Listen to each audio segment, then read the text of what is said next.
परिचय। राज, आज मैं तुम्हें अपना घर अपने लैपटॉप की स्क्रीन पर दिखाऊंगा। सच? मैं देखना चाहूंगा। मैं अपने घर का पता दे रहा हूं।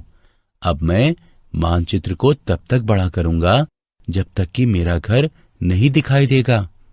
देखो, अब मेरा घर दिख रहा है। बहुत अच्छे, यह अच्छी तरह से कार्य करता है। लेकिन मैं तुमसे पूछना चाहता हूं कि यह कैसे कार्य करता है। अपने घर से पूरी दुनिया में किसी भी जगह को देख पाना कैसे संभव है? यह विज्ञान और प्रौद्योगिकी के विकास के कारण ही संभव हो पाया है। यह उपग्रह संचार के सिद्धांत पर कार्य करता है। उपग्रह पृथ्वी के आंकड़ों को स्कैन करता है और नियमित समय अंतराल पर इससे पृथ्वी को प्रेषित करता है। अब तुम्हें एक एसएमएस मिला। यह संचार प्रणाली का एक अन्य उदाहरण है। हम अपने दैनिक जीवन में असंख्य विज्ञान अनुप्रयोगों का उपयोग करते हैं। मुझे मेरा उत्तर मिल गया और मैं विज्ञान के बारे में और अधिक जानना चाहता हूं।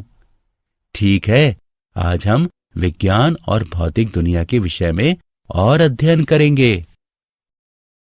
उद्देश्य।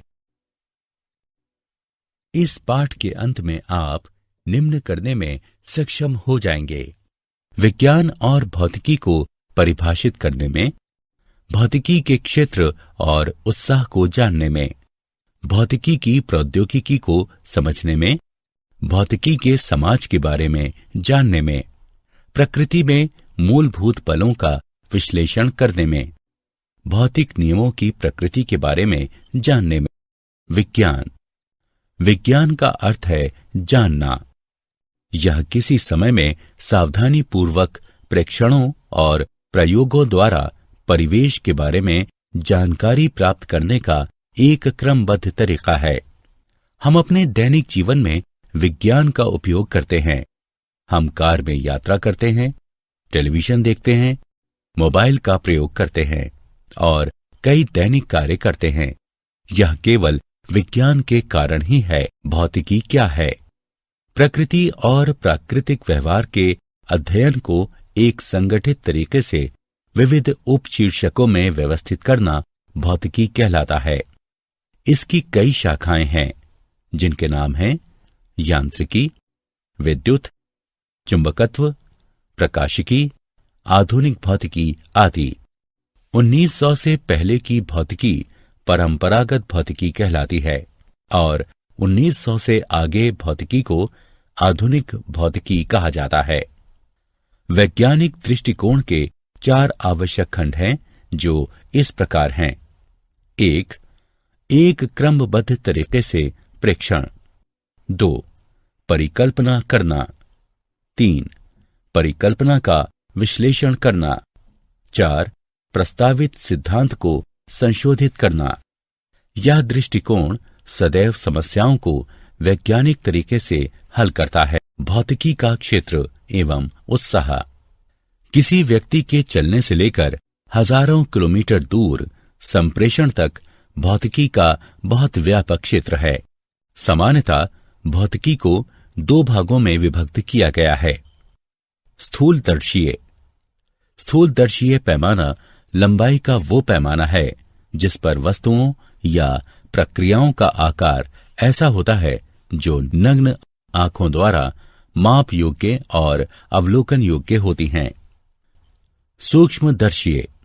सूक्ष्मदर्शीय पैमाना आकार या लंबाई का वह पैमाना होता है जिसका उपयोग ऐसी वस्तुओं की व्याख्या करने के लिए किया जाता है जिन्हें नग्न आंखों द्वारा आसानी से देखा नहीं जा सकता और जिन्हें स्पष्ट रूप से देखने के लिए किसी लेंस या सूक्ष्मदर्शी की जरूरत होती है। भौतिकी ब्रह्मांड की पूर्ण समझ तक पहुंचने का प्रयास करती है। ये ऐसे मूल कणों का पता लगाने की कोशिश करती है जो उन द्रव्य बलों का निर्माण करते हैं जो ऊर्जा के व्यवहार और विविध रूपों को निर्देशित करते हैं। भौतिकी की प्रौद्योगिकी। नाभिक और इसमें सन्निहित ऊर्जा का विचार हमें अपार ऊर्जा उत्पन्न करने में सक्षम बनाती है। डिजिटल तकनीक के अध्ययन ने हमें एक कंप्यूटर बनाने में सक्षम बनाया जो कम समय में प्रक्रिया करता है। कर्नाटक द्वारा सैद्धांतिक चक्रीय उत्क्रमणीय प्रक्रिया के विकास से हमें एक इंजन, रेफ्रिजरेटर, एयर कंडीशनर आदि को समझने का मौका मिला। विद्युत चुंबकत्व तरंगों और संचरण के अध्ययन ने संचार प्रणाली को डिजाइन करने में हमारी सहायता की। उपग्रहों के प्रक्षेपण से हम संपदा के बारे में जानने के लिए पृथ्वी की परतों को समझने में समर्थ हुए और संचार सुविधाओं को उन्नत करने के अतिरिक्त अपने सौर परिवार से आगे जाने में सफल हुए। भौतिकी का समाज। भौतिकी आधारित तकनीक के द्वारा हमारे समाज को बहुत अधिक लाभ मिला है। दृष्टि सुधार के लिए प्रयुक्त लेंस, यातायात के तरीके, सस्ती संचार व्यवस्था, मौसम की भविष्यवाणी, ये सभी प्रगति के कुछ ऐसे आयाम हैं जो भौतिकी के कारण संभव हो पाए हैं। लेकिन साथ ही इसने विनाश के हथियार भी दिए हैं। मिसाइल, परमाणु बम, हाइड्रोजन बम सेकंड के एक भाग में ही अकल्पनीय विनाश कर सकते हैं। प्रकृति में मूलभूत बल। 4 मूलभूत बल हैं जिनके नाम इस प्रकार हैं: गुरुत्वीय बल, विद्युत चुंबकीय बल, शक्तिशाली नाभिकीय बल, दुर्बल नाभिकीय बल। गुरुत्वीय बल ब्रह्मांड में किन्हीं भी 2 वस्तुओं के बीच पाया जाता है। न्यूटन के अनुसार परस्पर आकर्षण बल द्रव्यमानों के गुणनफल के अनुक्रमानुपाती होता है और बीच की दूरी के वर्ग व्युत्क्रम अनुपाती होता है। यह स्थूलदर्शीय स्तर पर अहम भूमिका निभाता है और सभी बलों में सबसे दुर्बल होता है। विद्युत चुंबकीय बल आवेशों के एक युग्म के मध्य होता है। विद्युत और चुंबकीय बल अलग अलग नहीं होते। तुलना के लिए हम कह सकते हैं कि प्रोटॉनों के एक युग्म के मध्य विद्युत बल उसी दूरी पर उनके बीच गुरुत्वीय बल से 10⁻36 गुना होता है। शक्तिशाली नाभिकीय बल प्रोटॉनों और न्यूट्रॉनों को नाभिक में बांधे रखते हैं।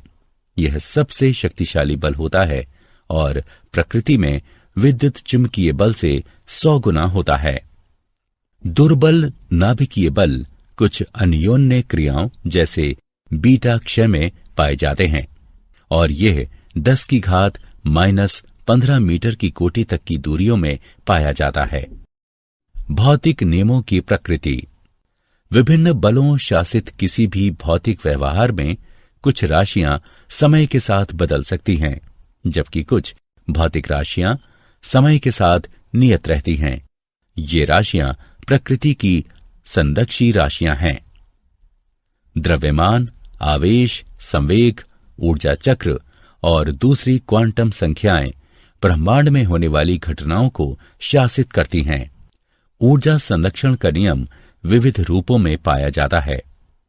उदाहरण के लिए आइंस्टीन की द्रव्यमान ऊर्जा तुल्यता की अवधारणा और बंधन ऊर्जा के लिए उत्तरदायी द्रव्यमान क्षति ये पुष्टि करती है कि द्रव्यमान ऊर्जा का एक अन्य रूप है और संरक्षित रहता है। क्या आप जानते हैं 1984 में लॉर्ड केल्विन ने पूर्वानुमान लगाया कि रेडियो का कोई भविष्य नहीं है। उन्होंने यह पूर्वानुमान भी किया कि वायु से भारी उड़ने वाली मशीनें असंभव हैं। ऑप्टिकल फाइबर का आविष्कार 1966 में 2 ब्रिटिश वैज्ञानिकों चार्ल्स काउ और जॉर्ज द्वारा किया गया, जो ब्रिटिश कंपनी स्टैंडर्ड टेलीकम्युनिकेशन के लिए कार्य करते थे। पर्दे पर किसी प्रतिबिंब का सबसे पहला प्रक्षेपण जर्मन पादरी ने किया था। 1646 में एथेनेसियस किर्चर ने हाथ से चित्रित प्रतिबिंबों को एक सफेद पर्दे पर एक मोमबत्ती या तेल की लैंप से प्रक्षेपित किया था। 1876 में अलेक्जेंडर ग्राहम बेल द्वारा टेलीफोन के लिए अपना पेटेंट पंजीकृत कराने से 1 घंटे पहले एलिशा ग्रे ने अपना डिजाइन पेटेंट करा लिया था। मुकदमे के वर्षों बाद पेटेंट बेल को मिला। सारांश। आइए हमने जो भी सीखा है उसे संक्षेप में दोहराएं। किसी समय में सावधानी पूर्वक प्रेक्षणों और प्रयोगों द्वारा परिवेश के बारे में जानकारी प्राप्त करने का एक क्रमबद्ध तरीका ही विज्ञान है। प्रकृति और प्राकृतिक व्यवहार के अध्ययन को एक संगठित तरीके से विविध उपशीर्षकों में व्यवस्थित करना भौतिकी कहलाता है। स्थूलदर्शीय पैमाना लंबाई का वह पैमाना है जिस पर वस्तुओं या प्रक्रियाओं का आकार ऐसा होता है जो नग्न आंखों द्वारा माप योग्य और अवलोकन योग्य होती हैं।